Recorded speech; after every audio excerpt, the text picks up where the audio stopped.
The world is not random. The world is moving in the direction it is because it's been planned to do that. These entities operate in the unseen, overwhelmingly in the unseen. They want to control the information that people receive. One of the greatest forms of mind control, repetition, repetition, repetition. This is extremely dangerous to our democracy. This is extremely dangerous to our democracy. This is extremely dangerous to our democracy. This is extremely dangerous to our democracy. This is extremely dangerous to our democracy. If you want people to have a certain perception of a world event, the world in general, of who we are and the nature of reality, then control what people receive and then control their perception. Once they've got your perceptions, they've got you. Trump is the equivalent of a Hollywood actor on the movie screen. While we are focusing on this minutiae of Trump, anti-Trump, left, right, and all this nonsense that we get caught into, Silicon Valley is becoming the center of global control.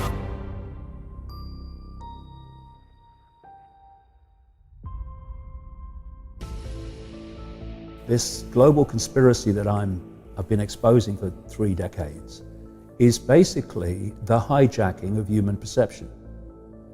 Because if there's a few of you, and compared with the target population of 7.5 billion, something like that now, the number of people in full knowledge of what they're doing is tiny. Hundreds, thousands. Thousands maximum. At the core, hundreds at the core. At the core of the core, even less. And the rest of the structure is fiercely compartmentalized. So people are daily different parts of this global web structure playing a part in pushing the world in the direction I'm talking about, to this centralized world dictatorship, without realizing that's what they're doing. It's a tiny, tiny number. So given the mathematics, you can't physically control your target population. There's not enough of you. Yes, you can do it through people in uniform, which is manipulating the target population to police the target population, but you can't do it en masse. What you need to do is control the perceptions of the population, because perception is everything. Perception dictates what you believe, what you don't believe, what you'll challenge, what you won't challenge, what you'll accept, you won't accept, support, everything. Once they've got your perceptions, they've got you, and they've got your life, and they've got the collective perception, they have humanity. This is why they want to control the information that people receive and to marginalize alternative ways of looking at the world, because where do perceptions come from? They come from information received. It might be a personal experience, information, or it might be the 10 o'clock news. But with most people, it's going to be the 10 o'clock news, but it's information. So if you want people to have a certain perception of a world event, the world in general, of who we are and the nature of reality, then control what people receive, and then you'll control their perception.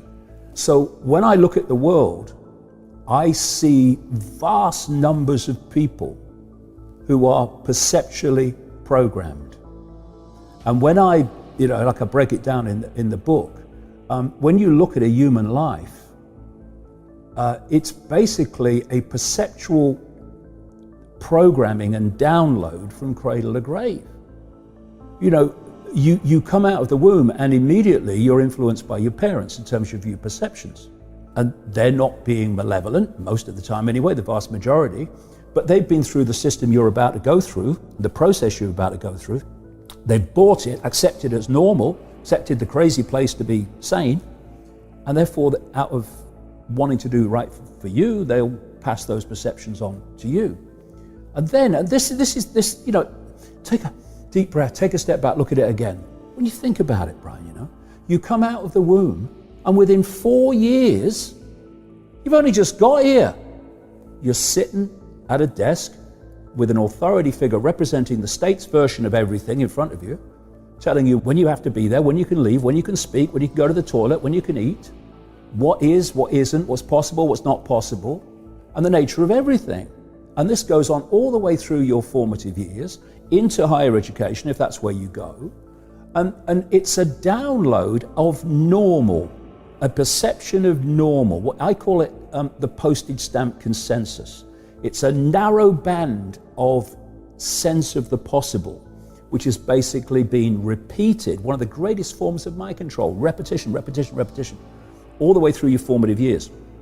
You then go out from there into the institutions. You become a journalist, you become a politician, you become a doctor, you become a scientist, you become a CEO, whatever. And you take with you into those institutions this core version of normal. And when you go as a young person into those institutions are already pillars, solidified concrete pillars of the same sense of normal. So now you've left school, but where you're working is still confirming to you that the madhouse is sane and normal is how things are. A journalist who's doing a story on a medical condition will not go to a complementary practitioner who may have had great success in treating the particular ailment they're writing about. They'll go to a doctor. The doctor will give him the song sheet, postage stamp consensus version of that problem. And so normal are kind of what we believe about medicine, everything. Capitalism, government, all of these things are these normals that we've been programmed. Because it's basically, Brian, all people here. I call it the mainstream everything. The mainstream media, mainstream science, mainstream medicine, mainstream journalism, it's all unknowing, most of them, the vast majority, agents of the postage stamp consensus. Then you add the fact that the global media, now 24/7, is reporting world events constantly, in all their multiple different ways, from the same postage stamp normal. So, people like me who left the postage stamp a long time ago and it passed over the horizon a long time ago, we're crazy, not by breaking down what we're saying, but by reflex action, because that's not normal, that's not on the postage stamp. Then you look at politics, and we've got a choice between left, right, and center, what's called the political class. That's very, very true, political class, but I would call it something else. It's the postage stamp consensus political class, because the left in politics is on the left of the postage stamp, the centre's somewhere in the centre, and the right's on the right of the postage stamp. But they're all on the postage stamp, still coming from this perception of normal that is about, use another analogy, about the size of a pea. So it's the illusion of choice. Yeah, exactly. Then you have peer pressure, because all those people who, the vast majority, have accepted this download of normal, with the blinkers on, I have no problem with that. If you want to give your mind away to someone else's perceptual program, fine. The problem comes when those people think that they can then dictate, ridicule, intimidate those that have a different view. Because that's psychological fascism for me. Up to this point, they have manipulated human perception by manipulating the information people receive. The plan is to go beyond that, where they are the perception. And what I'm talking about, of course, is artificial intelligence, which brings us back to the devil's playground, Silicon Valley.